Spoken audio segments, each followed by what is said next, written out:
Shabbat Shalom. Quick calendar quiz to see how well you've been paying attention to the Jewish calendar. I know that the daytime today was dominated by a non-Jewish holiday, but it also happened to be, in the Jewish calendar, a moment of special memory as well. Don't worry if you didn't get this one straight away. It is one of what is so-called the minor fast days. Not minor because they are less important, but minor because the fast is kept from the morning until evening, and with it being in winter, that's not usually a very long fast. It is affectionately called Asara B'Tevet, which is, of course, the 10th of Tevet. Judaism is not known for naming its holidays very creatively. Apologize for that. But the 10th of Tevet is one of the fast days that is associated with the siege and destruction of Jerusalem by the Babylonians 2,500 years ago. You might be thinking, 2,500 years ago, there was a war, a city was besieged and eventually captured, destroyed. Well, yes, that's called the history of the world. There have been hundreds of such sieges since then, if not thousands across the globe. Really, are we still thinking about this? Well, we're Jewish. Of course, we don't forget our stories.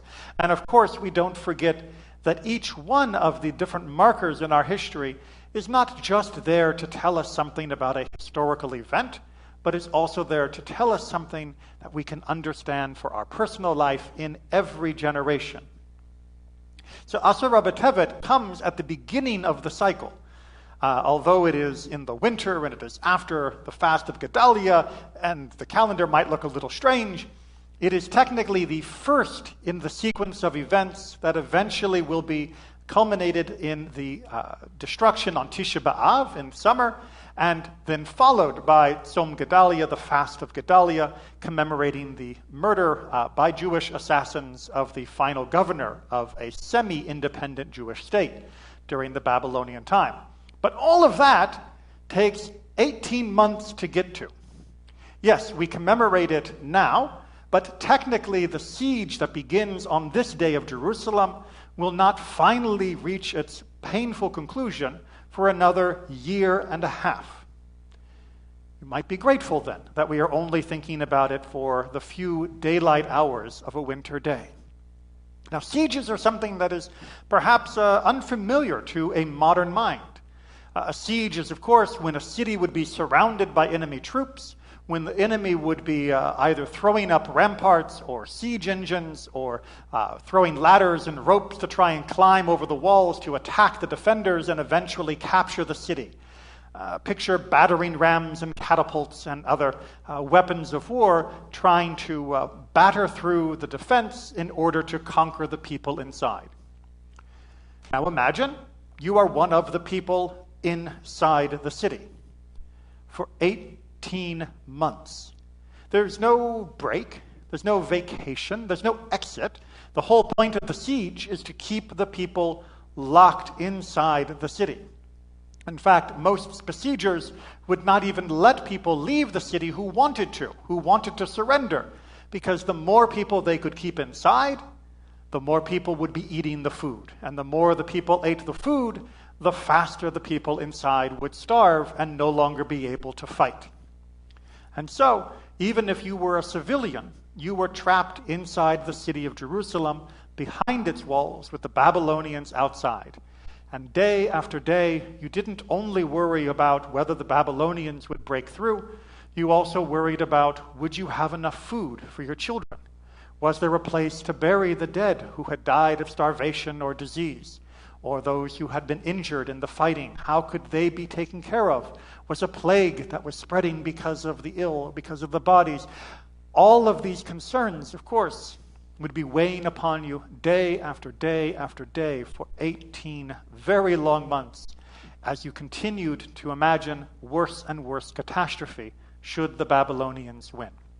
And of course, if you had a position of authority, If you were somebody who was helping to man the battalions, to organize the resistance, to deal with the rationing of the food, to deal with helping those who were sick and burying those who had died, it would be 18 months of heartache and pain, hoping to hold out against all odds, hoping that something might happen that would break the Babylonian resolve. Perhaps the Egyptians would finally come to our aid. Perhaps some other threat to the Babylonian Empire would draw their armies away from us. If we can just hold out a little longer, make the rations go a little further, just another day. And of course, those who were on the walls, the soldiers who would stand with shield and spear, those who would day after day fight against the invaders trying to come across, trying to come in, trying to destroy, to conquer, to murder, to take into captivity.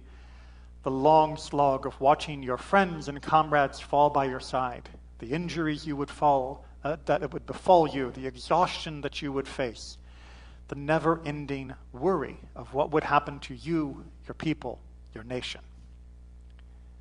If you think about it, 2020 has been a bit of a siege. We have actually come just about up to the anniversary of when our nation, at least, became first conscious of this thing called COVID-19, the novel coronavirus. Yes, we didn't enter lockdown for a few more months for our first wave of infections, but people were just beginning in high office to notice that there was something happening in parts of China that was beginning to look rather dangerous. And small steps were being taken to perhaps begin to address what could become a crisis. There was a growing need for a siege mentality, for defending ourselves against this. Of course, it is still a ways to go before we reach the closest parallel to the siege of Jerusalem, when we finally did close down all of our activities, when we locked the doors, when people turned to our Zoom cameras and our streaming and all of the other means that we have had at our disposal. And we have also seen very much a similar economic difficulty for so many families. Those who no longer can go out and find work, those who can no longer feel secure that they can provide for themselves and their families. Those who wonder, what will happen tomorrow? What will happen next week? Will help come? Will there be support? And those who are in leadership positions, of course, worrying and wondering how best to mount the attack against this foe. I just want to say, for those of you who have gone through this year with us together from 2020, since it'll be 2021 by the time we get together for next Shabbat, I do not think this siege will go the same way as the siege of Jerusalem.